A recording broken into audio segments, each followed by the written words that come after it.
The downside of public health insurance is that it gives us a good reason to tell our neighbor how to live. You hook up one person's pocketbook to another person's lifestyle. If my dad wanted to smoke in 1950, people would have said, well, that's your choice.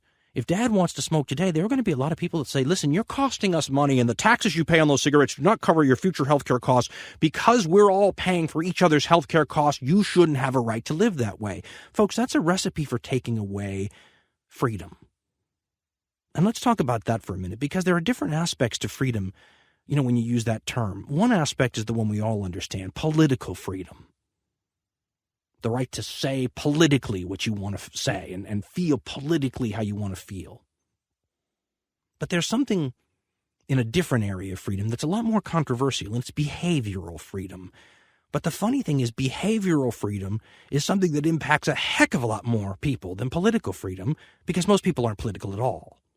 And the behavioral freedoms are the ones that we seem to have a lot more trouble with in this country. Because again, we all feel like you have to live a certain way. You owe society a certain level of responsibility. And you can almost create a connection between somebody's behavior and your pocketbook for anything. If your behavior costing me money provides enough of a reason for me to eliminate or restrict your behavior, then we're done, folks. Your behavioral freedom went away because of the almighty dollar and because of our stinginess. Now, I used to say the cost of freedom, when we talk about it in this country, has always been lives. And everybody always says that, well, Dan, the cost of freedom is lives and eternal vigilance. It's also money. The right to live your life the way you want is going to cost somebody money. But it's like a giant insurance pool. You may say, I don't want to pay for the smoker's bad habits. And, that person, by the time he dies, is going to be thousands of dollars out of my pocketbook. Yeah, but you do something that costs that person money. It's like a giant insurance pool. One way or another, our freedoms are costing each other money.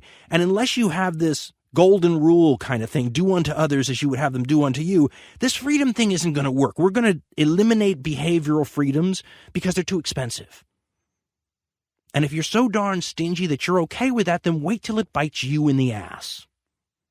Wait till what you like to do is found out by some do-gooder group out there to cost society money, and the process of restriction and eventually illegality starts.